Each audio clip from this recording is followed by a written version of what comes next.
berkumpul dengan beberapa sahabat, ana a'lamukum bisalati Rasulullah sallallahu alaihi wasallam. Aku adalah orang yang paling mengetahui dengan cara salatnya baginda Nabi. Jadi kata mereka, oke, buktikan. Terus dia sembahyang dengan mengimami mereka. Terus dia ceritakan perjalanan sembahyang daripada takbir sampai pada assalamualaikum ke kanan dan ke kiri. Betul. Jadi dengan mereka mengatakan pada saat sembahyang di belakang beliau, aku dengan salah satu daripada sahabat Nabi dengan Sayyidina Anas bin Malik, ini betul-betul mengingatkan saya, tidak ada dengan seorang imam yang paling mirip gerak-geriknya, perbuatannya daripada si pemuda atau daripada si imam yang telah mengimami kita. Siapa? Sayyidina Anas bin Malik radhiyallahu ta'ala anhu.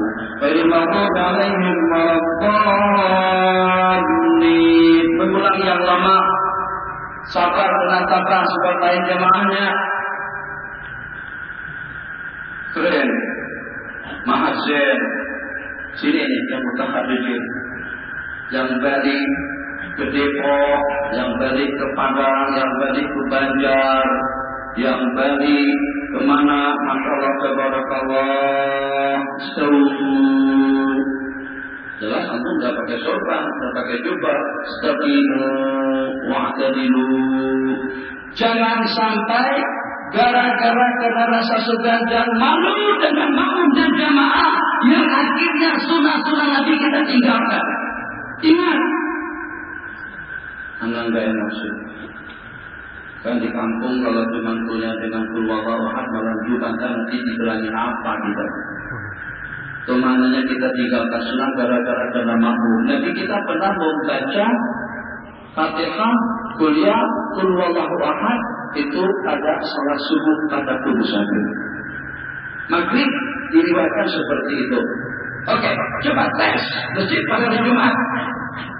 Saya sudah sembahyang yang walaupun tidak terlalu banyak dan 6 tahunan di Bogor, tapi sebanyak mana imam yang membaca surah secara sunnah, itu imam bermasalah nanti pada hari Jumat.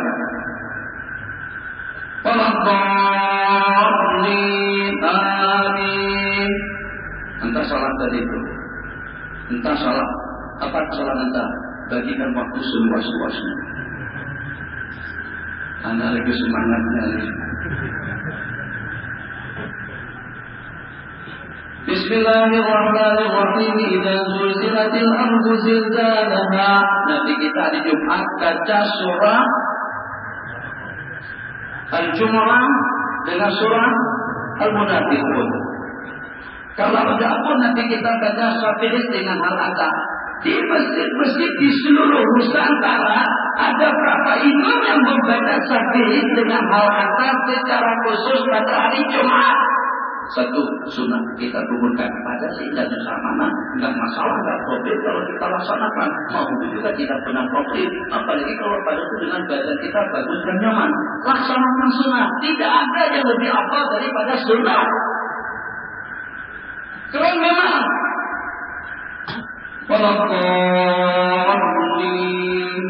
Amin. Innal ladzina amanu wa 'amilus shalihati kanat lahum jannatul firdausi nuzula khalidina fiha la yabghuna 'anha hiwala. Qul law kana al-bahru midadan li kalimati rabbi lanafida al-bahru qabla an tanfada kalimatu rabbi walau ji'na bimithlihi madada walau ji'na begitu. Kiranya, boleh. Walau jina dimithlihi madada, qul innama ana basharun mithlukum yuha ilayya annama ilahukum ilahun wahid. Dan seterusnya. Komentar daripada makmum di belakang, Masya Allah, memang maha zen dengan bacaannya, zen dengan surah tilawahnya, zen dengan takbir dan tajwidnya. Tapi nanti kita katakan lain zen secara sunnah. Nanti kita katakan bukan tidak boleh, keren memang, tapi betul. Nanti kita bersabda Imam Bukhari, bacakan surah yang terbaik, bacakan surah secara tertib, bacakan surah sampai habis. Kalau memang mau juga membaca sebagian daripada surah, itu seperti sabda Nabi, Bismillahirrahmanirrahim, Qul huwallahu ahad, Allahu Samad lam yalid wa lam yulad wa lam yakul lahu kufuwan ahad. Nanti rakaat berikutnya mungkin membaca sebagian surah, beberapa ayat, tapi tetap diakhiri dengan qul huwallahu ahad. Berarti pada tiap rakaat kita surahnya kamilah. Kenapa? Supaya kita dapat mempersembahkan sembahyang yang sempurna untuk makmum kita di belakang. Lebih parah daripada itu, baca kita melompat jauh. Ada juga yang bertanya. Walaqalin, kata pertama, amin. Bismillahirrahmanirrahim. Qul ya ayyuhal kafirun, la a'budu ma ta'buduna wa la antum 'abiduna ma a'budu. Dan seterusnya selesai. Rakaat kedua, walaqalin, amin. Bismillahirrahmanirrahim. Robban lagu. Alam tara kaifa fa'ala rabbuka bi ashabil fil. Alam yaj'al kaidahum fi qatlin. Makus terbalik. Makmum amin di belakang. Kalau yang enggak tahu, kita tidak melaksanakan hukum. Mana tanggung jawab kita dengan hukum? Tentu punya tanggung jawab. Biar nggak keren nggak apa-apa.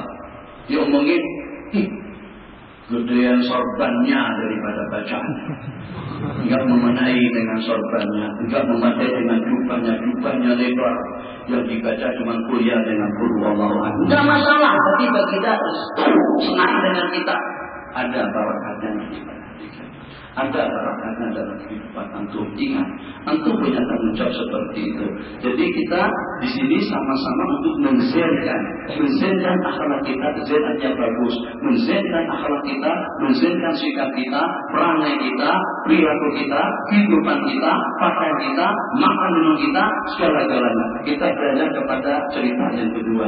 Jadi dengan yang pertama tadi itu berkenaan dengan hadis yang menyatakan Imam ingat beri kita falyattaqillah. Coba bacakan dari hadisnya. Qala man amma qauman